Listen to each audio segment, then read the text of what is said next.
एक बार एक साधु से एक सम्राट बहुत प्रभावित हो गया। जब भी सम्राट अपने घोड़े को लेकर अपने राज्य का चक्कर लगाने के लिए निकलता तो साधु को रोज देखता। वह साधु एक वृक्ष के नीचे बैठा रहता, अपनी मस्ती में मस्त, कभी बांसुरी बजाता, कभी नाचता, कभी कोई गीत गुनगुनाता और कभी चुपचाप बैठा रहता। आकाश के तारों को देखता रहता।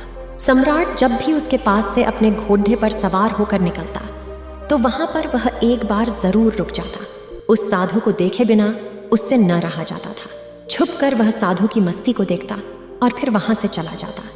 धीरे धीरे इतना रस आने लगा उसे उस साधु में कि समय कम बीत जाता था, उसे पता ही नहीं चलता था। वह सम्राट चुपचाप एक झाड़ी के पीछे छुपकर उस साधु की मस्ती देखा करता था। उस साधु की मस्ती ऐसी थी कि सम्राट जब उसे देखता तो वह भी मस्त होकर अपने घर लौटता कि रोज का काम हो गया था। एक दिन वह सम्राट इतना भाव विभोर हो गया कि उस साधु के चरणों में गिर पड़ेढ़ा और कहा कि महाराज, यहां मैं आपको और नहीं रहने दूंगा। वर्षा करीब आ रही है, इस वृक्ष के नीचे आप बारिश में कैसे रहोगे? मेरे महल में चलो, उस पर कृपा करो, मुझे सेवा का अवसर दो। यह सुनते ही वह साधु उठकर खड़ीढ़ा हो गया, अपनी झोली उठा ली और कहा कि चलो। यह देखकर सम्राट को बड़ा सदमा लगा। सम्राट कह तो रहा था कि महल चलो, लेकिन प्रसन्न होता यह सुनकर कि फकीर कहता, कैसा महल, कहाँ का महल, हम जहां हैं वहीं मस्त है, हम महल वगैरह में नहीं रह सकते, हमने तो कपड़ों का त्याग किया है। सम्राट के मन में तो यह सब सुनने की इच्छा थी। अगर साधु ने ऐसा कहा होता तो सम्राट उसके पैरों पर गिरकर कुछ और उन्नति कर लेता, लेकिन साधु तो तुरंत चलने को तैयार हो गया। तो सम्राट थोड़ा सदमे में आ गया। उसने सोचा, कहीं मैंने कोई गलती तो नहीं कर दी, इस आदमी ने मेरे साथ कोई चालबाजी तो नहीं की, यह कोई महल में घुसने की तरकीब तो नहीं लगा रहा कि यहां पर बैठकर बांसुरी बजाता रहा, और कहीं इसका ये बांसुरी बजाना या मस्ती में नाचना कहीं मुझे फंसाने के लिए कोई तरकीब तो नहीं है? क्या ये मछली को फंसाने के लिए काटा तो नहीं भी कर गया था? फालतू ही चक्कर में पड़ा। सम्राट ने सोचा कि अब तो कुछ कह भी नहीं सकता, इसने एक मौका भी तो नहीं दिया, किसी ने ये भी तो नहीं कहा एक बार भी कि नहीं, मैं बहुत मजे में हूं। क्या बारिश, क्या सर्दी, हमारे लिए सब एक है। सम्राट ने सोचा कि क्या साधु है ये, आराम की बात आते ही तुरंत है बोल दिया। सम्राट के मन का सारा भाव ही खत्म हो गया। सम्राट ये सब सोच ही रहा था कि वह साधु तब तक सम्राट के घोड़े पर चढ़कर बैठ गया। सम्राट को जिंदगी में पहली बार पैदल चलना पड़ा, जबकि वह साधु बड़े मजे से घोड़े पर बैठकर जा रहा था। सम्राट के दिल को बड़ी चोट लगी कि ये तो मैंने बड़ी जल्दबाजी कर दी, बहुत बड़ी गलती हो गई। लेकिन सम्राट अब अपनी बात से पलट भी नहीं सकता था, क्योंकि वो अपने वचन का पक्का था। सम्राट ने सोचा कि ये भी महल में पड़ा रहेगा, कितने लोग तो पड़े हैं, ये भी पड़ा रहेगा तो क्या फर्क होगा। लेकिन सम्राट के मन में उस साधु के लिए सम्मान खत्म हो चुका था।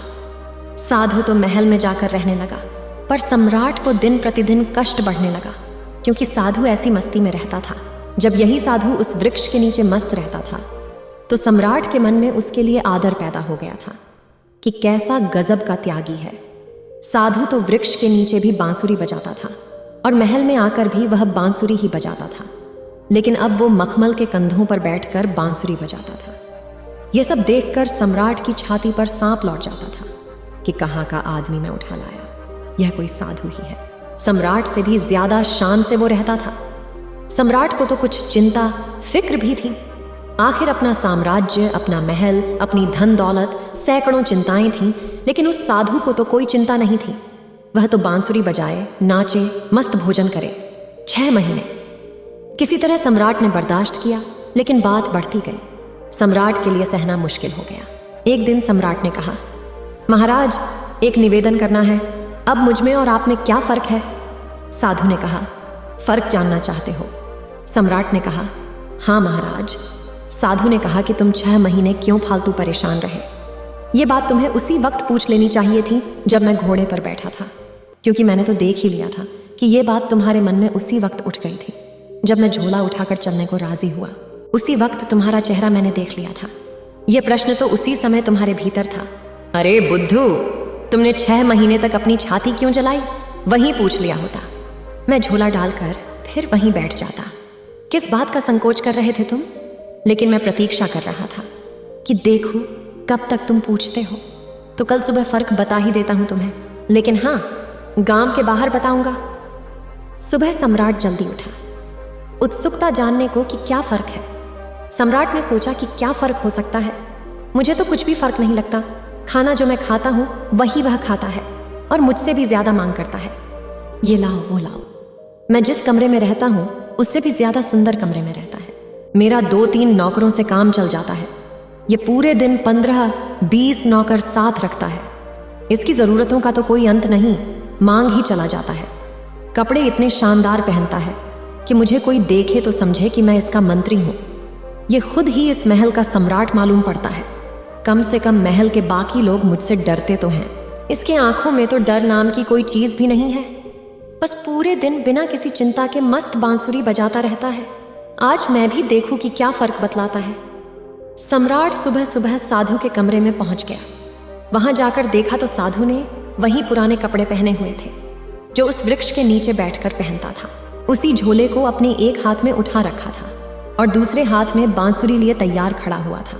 सम्राट ने कहा, चलिए महाराज। दोनों महल के बाहर निकल आए। चलते चलते एक गांव की नदी पार हो गई। कुछ देर बाद वे गांव के बाहर आ गए। सम्राट ने पूछा, अभी और कितना चलना है?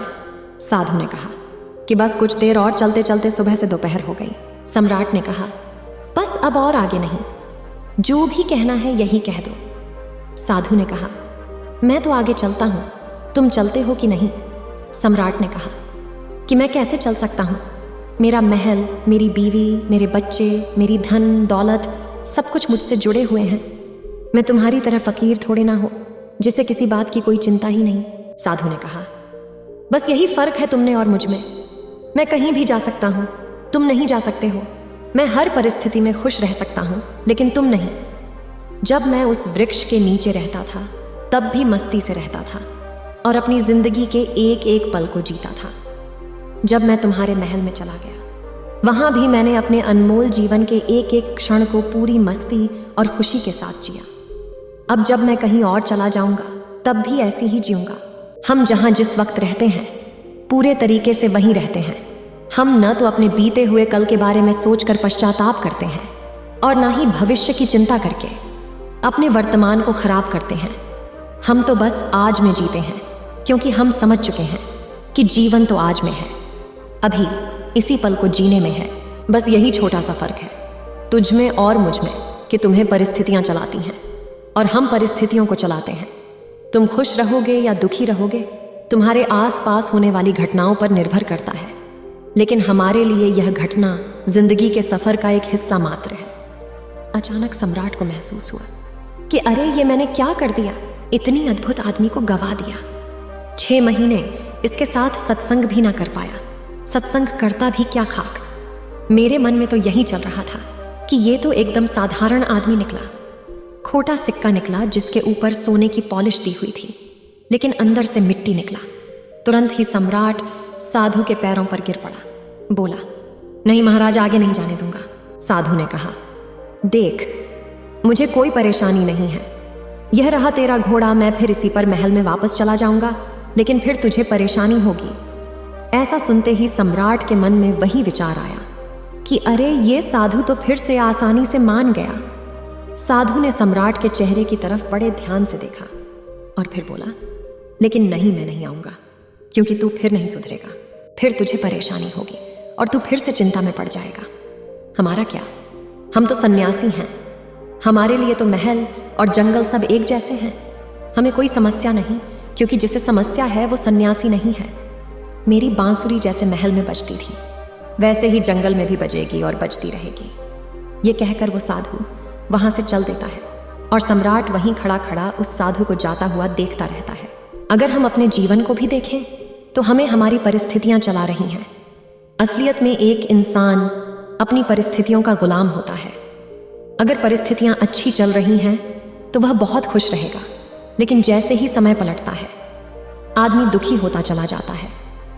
लेकिन क्या कभी आपने विचार किया कि जीवन सिर्फ परिस्थितियों पर ही निर्भर रहता है? क्या आदमी अपनी परिस्थितियों से ऊपर उठकर एक नए जीवन को देख सकता है, अपने स्वरूप को पहचान सकता है? जरा इस बारे में जरूर सोचना और आखिर में आप पाओगे कि तुम भी अपनी परिस्थितियों से बाहर निकलकर एक नए स्वरूप को, एक नए जीवन को देखना तो चाहते हो, लेकिन तुम्हारी परिस्थितियां तुम्हें बार बार पीछे खींच लेती हैं। तुम परिस्थितियों के गुलाम हो चुके हो। तो कोई तो ऐसा रास्ता होगा जो हमें उन परिस्थितियों से बाहर निकालकर एक परमानंद वाले जीवन से साक्षात्कार करा दे। ऐसा कौन सा तरीका है? खुद से चिंतन करना, सोचना। चिंतन करने से ही आपको रास्ता मिलता है। मैं आपको सब कुछ नहीं बता सकता, सिर्फ एक राह दिखा सकता हूं, लेकिन उस पर चिंतन तो आपको ही करना होगा। उम्मीद है आप सभी को यह वीडियो अच्छी लगी होगी। अगर आप बुद्ध के सच्चे विश्वासी हैं तो चैनल को सब्सक्राइब और वीडियो को लाइक करके कमेंट में नमो बुद्धा लिख दीजिए।